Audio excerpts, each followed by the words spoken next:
हमारे सुनने वालों को बताएं कि ये नैनो टेक्नोलॉजी क्या है? देखिए, नैनो टेक्नोलॉजी विज्ञान की वह शाखा है जिसमें सूक्ष्मतम कणों का अध्ययन किया जाता है, अर्थात अणुओं और परमाणुओं की इंजीनियरिंग है।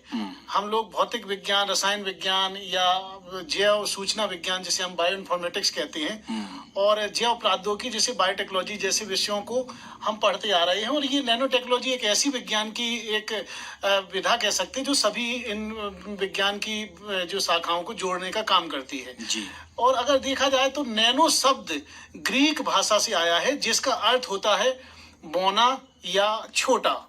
हर वो कण जिसका आकार 100 नैनोमीटर या इससे छोटा हो नैनो कण माना जाता है। और किसी नैनो कण की सूक्ष्मता का अंदाजा इसी से आप लगा सकते हैं कि मनुष्य मतलब हम सब लोगों के बालों का व्यास 60,000 नैनोमीटर होता है। ओह। मतलब नैनो टेक्नोलॉजी के अंतर्गत हम और आप लोग अति सूक्ष्म मशीनें बनाने का काम करते हैं। ऐसी मशीनें जो भविष्य में इंसान के शरीर में जाकर उसकी आर्टरीज, धमनियों, वेन्स, सिराओं में चल फिरकर वहीं रोग का ऑपरेशन कर सकेंगी।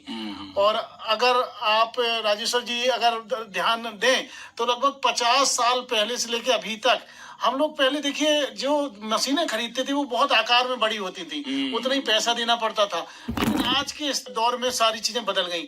जो मशीन जितनी छोटी होगी, जितनी हैंडी होगी, और आज वो उतनी ही अच्छी कार्यकुशल भी है और उतनी ही ज्यादा मूल्य की वो बाजार में बिकती भी है। तो कुल मिला के नैनो टेक्नोलॉजी हम कह सकते हैं सपनों का विज्ञान है। और इससे हम न केवल अपने जो गाड़ियों हैं उनके इंजनों में इस टेक्नोलॉजी की मदद से ऐसी नई तकनीक ईजाद कर सकते हैं जिससे कि घर्षण कम हो सकता है, मशीनों की लाइफ बढ़ सकती है, ईंधन की खपत कम हो सकती है, छोटे छोटे कणों से या नैनो रोबोट के माध्यम से हम ऑपरेशन कर सकते हैं, शरीर के रोगों को पहचान सकते हैं। डॉक्टर सुशील, हम ये कह सकते हैं कि इस नैनो टेक्नोलॉजी ने हमारे जीवन को एक चमत्कारिक दिशा में परिवर्तित कर दिया है। जी हाँ, मैंने कहा ही था ना, ये सपनों का विज्ञान है। जी। अच्छा, सुनने वालों को ये भी बताएं कि फिर ये टेक्नोलॉजी यानी कि नैनो टेक्नोलॉजी जो है वो कैसे काम करती है? अगर हम देखें कि जब हम किसी भी मटेरियल को जब हम नैनो स्केल पे बनाने की कोशिश करते हैं तो उस वस्तु या सामग्री पर नैनो स्तर पर बदलाव किया जाता।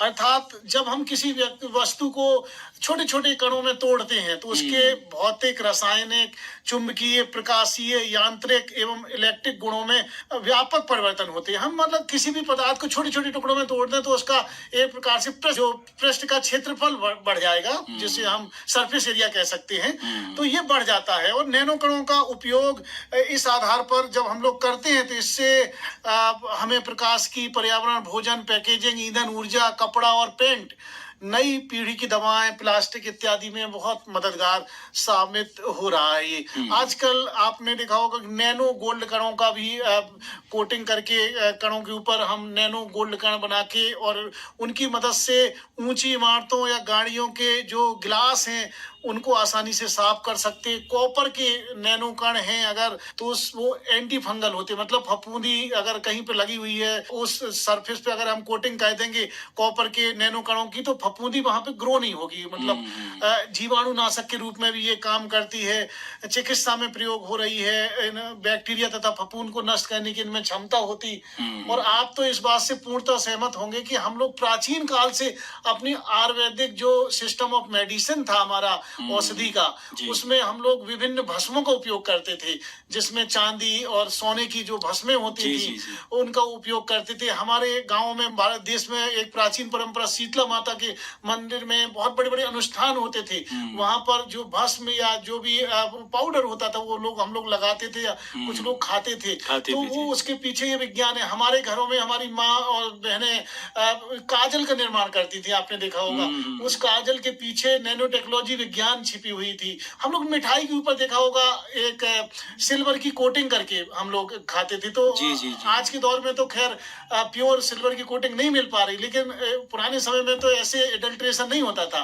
तो हम उसके पीछे भी यही था। हम लोग सिक्कों को नदियों में डालते थे, उसके पीछे विज्ञान यही थी कि हमारी नदियों में अगर पानी कहीं से भी प्रदूषित है तो जो हम कॉपर या जिंक, जस्ता और तांबे के जो सिक्के थे वो एंटी माइक्रोबियल की तरह काम करते थे, वो पानी को साफ कर देते थे। और आज के दौर में हम और आप लोग जब पानी को छानने के बाद, और हम लोग देखते हैं क्योंकि पानी को जब छानते हैं आजकल जो भी वाटर फिल्टर उपयोग करते हैं तो उससे बहुत सारी मिनरल खत्म हो जाती, तो हम उसको वापस मटके में डालते, उसमें कॉपर या इस प्रकार का कोई आर्टिकल डाल देते।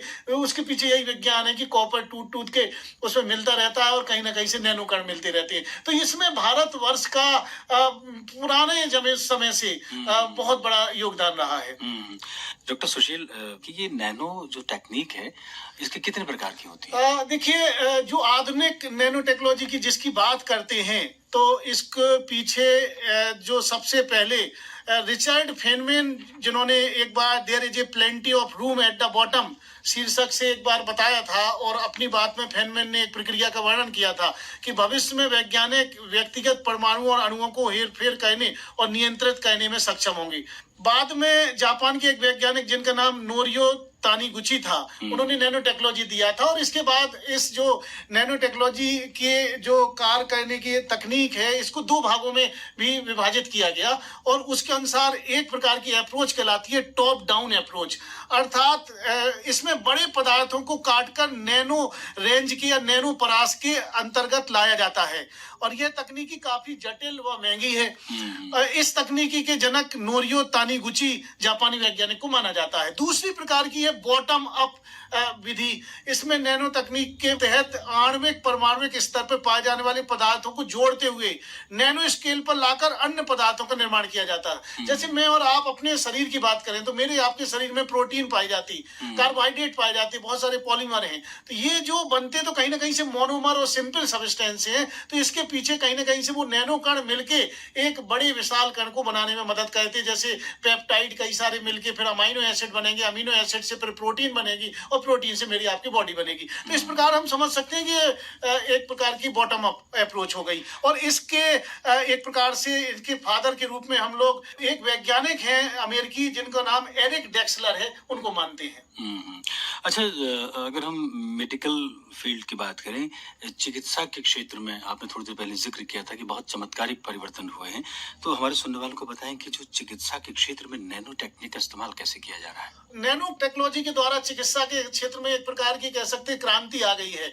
आज हम लोग लैब ऑन चिप वाले जमाने में जी रहे हैं, मतलब एक साथ एक छोटी सी चिप आपको दी जाएगी और उसके द्वारा आप एक साथ करीब 100 से ज्यादा बीमारियों के बारे में पता कर पाएंगे। या फिर ऐसी स्थिति में अगर हम देखेंगे तो जैसे बहुत सारे ऐसे नैनो रोबोट या नैनो मेडिसिन हैं या फिर गोल्ड के कण हैं जो मुझे और आपको कई सारी बीमारियों में उपयोगी भी सिद्ध होते हैं। अभी थोड़ी देर पहले आप जिक्र कर रहे थे कि जो कार के शीशे हैं उनको साफ करने के लिए नैनो टेक्नोलॉजी का बड़ा इस्तेमाल होता है। निर्माण के क्षेत्र में भी इसका क्या उपयोग है? हाँ, आजकल ऐसी कार्बन ट्यूब या ग्रेफीन या इस प्रकार के लाइट मटेरियल का उपयोग करके हम ऐसी मजबूत बिल्डिंग्स को बना सकते हैं जिनके बारे में हम और आप लोग सिर्फ कल्पना ही करते रहे हैं। और तो और अगर हम वाहन निर्माण के क्षेत्र में बात करें तो हम और आप लोग आजकल जिस गाड़ियों से जाते हैं उनमें कई बार हमारे और आपके टायर फटने लगते हैं, तो ट्यूबलेस टायर की मजबूती को बढ़ाने में भी नैनो टेक्नोलॉजी बहुत ज्यादा मददगार है। अच्छा, सूचना और संचार के क्षेत्र का जिक्र अगर हम करें तो देखिए, सूचना और संचार के क्षेत्र में आप और हम लोग देख रहे हैं और हम लोग ऐसे जमाने में जी रहे हैं जो सूचना का जमाना है। आज की डेट में हमारे जो अंगूठे के बराबर के मोबाइल आने लगे हैं, मतलब जितना छोटा मोबाइल होगा उतना ज्यादा कार्यकुशलता होगी।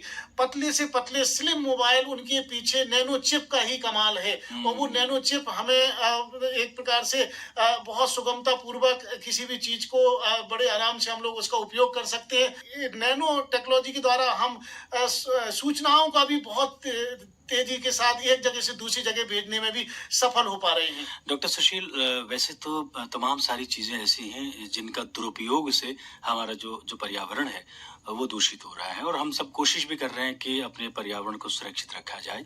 और अगर इसमें नैनो टेक्नोलॉजी का इस्तेमाल किया जाए तो कैसे हम पोल्यूशन को रोक सकते हैं? देखिए, आज के दौर में हम और आप लोगों के सामने सबसे बड़ी परेशानी जो है वो पर्यावरण की है। ये पर्यावरण की समस्या पूरे हमारे आपके सामने मुंह बाए खड़ी हुई है। इसमें चाहे एयर पोल्यूशन हो सकता है, वाटर पोल्यूशन या जो भी और सारी चीजें। तो इसमें हम देख सकते हैं कि ऐसी चीजों को हम इस प्रकार के फिल्टर बनाएं जो कि हमारे जब हम ईंधन या पेट्रोलियम कंपाउंड या जो भी फॉसिल फ्यूल अपनी गाड़ियों में जलाते हैं, उससे जो हानिकारक गैस निकलती है, तो उसको छानने में अच्छे अच्छे फिल्टर बनाए जाएं नैनो टेक्नोलॉजी की मदद से, और ये आजकल संभव हो गया है। तो उससे एयर पॉल्यूशन कम से कम होगा। हमारे वाटर बॉडीज जैसे रिवर और ये सारी जो भी वाटर बॉडीज हैं, वो सीवेज के कारण प्रभावित होती हैं। तो उसके पानी को हम साफ करने के लिए उसमें से कैडमियम हुआ, मरकरी हुआ या लेड को हटाने के लिए हम ऐसे अलग अलग नैनो कणों का उपयोग कर सकते हैं। और तो और आपने सुना होगा कि कृषि के क्षेत्र में तो इसने जबरदस्त तहलका मचाया हुआ है नैनो टेक्नोलॉजी ने। जी। आपने सुना होगा कि हमारे जो भारत के इफ्को एक प्रकार का ऑर्गेनाइजेशन है, और उन्होंने आपने सुना होगा नैनो यूरिया का लॉन्च किया था। तो जब हम गांव में नाइट्रोजन की कमी को पूरा करने के लिए यूरिया जैसे उत्पादों को बड़े बड़े बोरे भर के ले जाते थे, 50 किलो के और 1 क्विंटल का, लेकिन अब वो जमाना आ गया कि 1 लीटर की बोतल आपको दे दी जाएगी, उसमें नैनो यूरिया होगा, उसको आप समुचित मात्रा में पानी में डाल के और फिर उसको छिड़क के और खूब अच्छी पैदावार और नाइट्रोजन की जो कमी है वो पूरी कर सकते हैं। ऐसे ही नैनो कॉपर और नैनो जिंक और ये अलग अलग प्रकार के जो भी ये माइक्रो न्यूट्रिएंट हैं जो फसलों को जरूरत होती है, इनकी कमी को पूरा किया जा सकता है। और तो और कीटनाशकों के नियंत्रण में भी नैनो टेक्नोलॉजी के कमाल के द्वारा ऐसे कीटनाशक पदार्थ बनाए जा रहे हैं जिनकी बहुत कम मात्रा में उपयोग करके हम किसानों को, अपने अन्नदाता को कीड़ों से राहत दिला सकते हैं। डॉक्टर सुशील, हमारे सुनने वालों के दिमाग में अभी बहुत सारी बातें हैं। जितनी महत्वपूर्ण जानकारी आप नैनो टेक्नोलॉजी के बारे में हमारे सुनने वालों को दे रहे हैं, मुझे लगता है लगभग तमाम क्षेत्र का जिक्र जो आपने किया है उसमें नैनो टेक्नोलॉजी का इस्तेमाल किया जा रहा है। और समय की कमी है, हालांकि बहुत सारी बातें इसमें अभी और की जा सकती हैं।